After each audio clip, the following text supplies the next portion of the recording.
আমার প্রিয় স্যার আব্দুল খালিক স্যার প্রায় সময় বলতেন যে বাবা, যার টাকা নাই সমাজে তার কোনো মূল্য নাই। এটা সঠিক কথা। তবে মনে রাখবা, আপনি যে অবস্থানে আছেন, যেভাবে আছেন, ঠিক সেই অবস্থানে আপনি ভালো আছেন এবং আল্লাহ আপনাকে সেই অবস্থানে ভালো রেখেছে। এক কথা যদি বলি, মানে আল্লাহ যা করে সবকিছু ভালোর জন্য করে। হয়তো আপনি বলেন যে আমার একটা আইফোন নাই স্যার, আমার একটা স্যামসাং S24 আলট্রা নাই স্যার, আমার R15 নাই স্যার, আমার ইয়ামা এক্সেস নাই বা এই হুন্ডা নাই, আমার এই নাই সেই নাই। শুনো, দিন শেষে আপনার সাথে যা ঘটতেছে বা আপনার যা আছে সবগুলা এক কথায় বললে আল্লাহ যা করে ভালোর জন্য। কি মাথায় ঢুকে নাই? আচ্ছা, এই শোনো, সে অনেক কাল আগের কথা। এক রাজা বনে গেল শিকার করতে। তো রাজা, রাজা মানে কি, তার সাথে কি তার চামচার থাকবে না? চামচার মধ্যে তো তার একটা পরামর্শদাতা দরকার। যেমন আমাদের বর্তমান প্রাইম মিনিস্টার কি আছে, তথ্যমন্ত্রী আছে, তারপর প্রতিমন্ত্রী আছে, রাষ্ট্রমন্ত্রী আছে, রাইট? তারপর তার সাথে পরামর্শ মন্ত্রী আছে। তো ওই রাজার সাথে একটা উজির নামক একটা মন্ত্রী থাকে, যেটাকে আমরা বাংলা ভাষায় যদি ট্রান্সলেট করি, এটা সে উজির মানে পরামর্শদাতা। তো রাজা বনে গেল শিকার করতে, তার পাশে সবসময় রাখে তার উজির, মানে যে কোনো পরিস্থিতি যাতে উজিরের পরামর্শ নিতে পারে। আর সাথে তার চামচাগুলো আছে। ভালো কথা, বনে গেল শিকার করতে গিয়ে প্রত্যেকে একটা বিষাক্ত পোকা তার আঙ্গুলে ফোটালো, কামড় মারলো, ফলে তার আঙ্গুলটা বিষাক্ত হয়ে গেল। চিল্লাপাল্লা শুরু করছে, ডাক দিচ্ছে, "এই হুজুর!" হুজুর এসে বলে, "জি যাহাবো না।"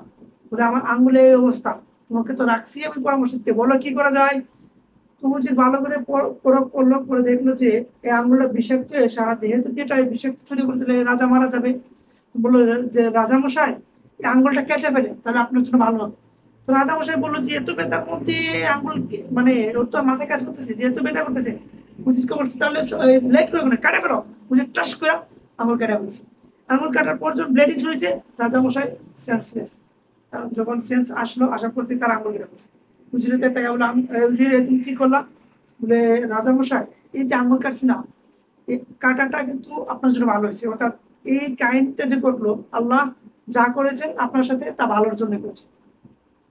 রাজার গেল মেজাজ খারাপ হয়ে, এক দিল পিঁপড়া খাম, বেতা লাগলো, তার উপর সে আঙ্গুল কেটে দিচ্ছে। মেজাজটা খারাপ হয় না? তার অন্যান্য চামচাদেরকে বললো, এই উজিরের পদ ক্যান্সেল, ওরা নিয়ে অন্ধকূপে রাখলো। ঠিক আছে, উজিরকে নিয়ে অন্ধকূপে রাখলো, মানে জেলখানায় রাখলো।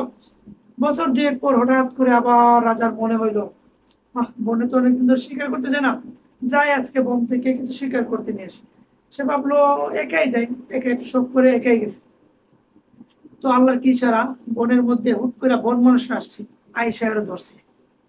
ধইরা বন মানুষরা ওই রাজাকে ধইরা ওদের বন মানুষের রাজ্যে নিয়ে গেছে। নেওয়ার পর বন মানুষের রাজা, যে বন মানুষের রাজা, সে দেখে তো অবাক, বাহ বাহ বাহ, আজ তো একটা মানুষ নিয়ে আসছে, তাও এমন একটা পুজোর দিনে, আর তাদের মধ্যে পূজা চলতেছে, পূজার দিনে আসছে, তাহলে আজকে আমরা একটা পূর্ণাঙ্গ মানুষকে সুন্দর করে পূজন করবো। হ্যাঁ, সবকিছু রেডি গেল, সবকিছু রেডি করা হয়েছে। রেডি করার পর ওই বন মানুষের রাজা বলতেছে, আমরা যেহেতু আজকে পুজোতে, আর আমরা পুজোতে স্বাভাবিক করতে আমরা যেই খাবার খাই না সেটা পরিপূর্ণ খাই, এটাকে কোন রকমের উত্তাক্ত হবে না, সবকিছু রেডি, বলে রেডি। ওই প্রাণীটাকে নিয়ে আসো, প্রাণীটি নিয়ে আসছে। আসার পর এই রাজা বলতেছে, যেহেতু আমরা আজকে পুজোতে খাবো, ওরা একটু চেক করো যে ওর সবকিছু ঠিকঠাক মতো আছে কিনা, ওর কোথাও খুঁত আছে কিনা। পা থেকে মাথা পর্যন্ত চেক করে কিছুই নাই, সব ঠিকঠাক মতো আছে। হুট করে একজন ছোট বলে যে ওর একটা আঙ্গুল নাই, হাতের একটা আঙ্গুল নেই। তো ওরা বললো, বন মানুষরা বললো, বন মানুষরা তাকে, "রাজা সাহেব, ওর তো একটা আঙ্গুল নেই।" রাজা সাহেবের গেল মাথা খারাপ হয়ে, বললো, "ইস, এত কষ্ট করে তোমরা আনলা, এত আয়োজন করলাম, জমকার একটা আয়োজন করলাম, আর তো খাওয়া যাবে না, কারণ আমরা আমাদের রীতি, আমরা এই এই রীতিটাকে আমরা চেঞ্জ করতে পারবো না, যেহেতু তার একটা কুত আছে, ওরা চাইরা দেবো।" চারার আগে রাজাকে বললো, বন মানুষের রাজা ওই রাজাকে বললো, "শুনো, এক দৌড় দিয়ে চলে যাওয়া বনের বাইরে, আর কখনো এই বনে আসবে না, যদি ফিরে তাকাও তাহলে অবস্থা খারাপ।" রাজা এক দৌড়ে কিসের বন পালিয়ে দিবে, এক ডিরেক্ট তার রাজ্যে। হাঁপাইতে হাঁপাইতে গিয়ে পড়ে আছে, পানি টানি খেয়ে ঠিক হয়েছে। ঠিক হওয়ার পর পরে পরে তার মনে পড়লো, আচ্ছা, এই যে বন মানুষের রাজ্যে বাঁচে আসলো, কেন আসলাম, এই আঙ্গুলটা নাই বলে। তখন তার মনে পড়লো, আচ্ছা, রাজা তো একদিন ওই যে আমার উজির একদিন ওই দিন আঙ্গুল কাটার পর কি বলেছিল, যে আল্লাহ যা করে ভালোর জন্যই করে, আসলে আল্লাহ যা করে ভালোর জন্য। তখন তার মাথায় আসলো, আচ্ছা ঠিক আছে, উজিরকে আমার একটা প্রশ্ন করেছে। তার অন্য চামচাদেরকে বলে, যাও উজিরকে অন্তর্কূপ থেকে নিয়ে আসো, জেলখানা থেকে নিয়ে আসো। নিয়ে আসছে। আসার পর রিল্যাক্সে উজিরকে সব কাহিনী বলো, এই এই এই কাহিনী ঘটলো এবং তুমি বলেছিলে আল্লাহ যা করে ভালো করে, এই আঙ্গুলটা নাকে থাকার জন্য আজকে আমি বেঁচে আসছি।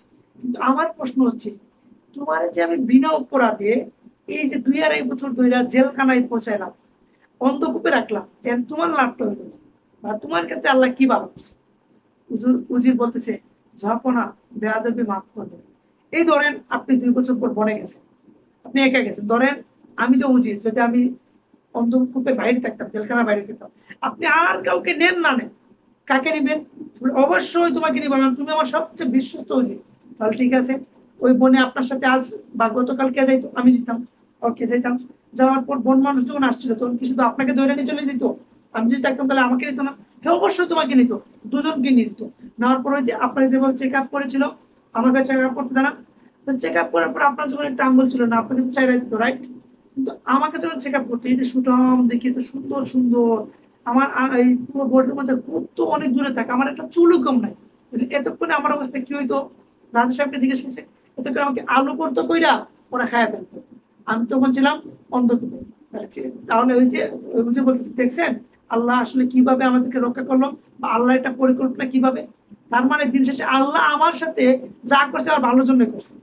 আমি যেটা বলতে চাচ্ছি, আপনি যে অবস্থায় আছেন সে অবস্থাটাকে আপনি প্রাধান্য দেন, সে অবস্থাটা নিয়ে আপনি সন্তুষ্ট থাকেন, আলহামদুলিল্লাহ বলেন। কারণ আল্লাহ যা করে, যা কিছুই করে, সবকিছু আমাদের ভালোর জন্য করে। বুঝা গেছে?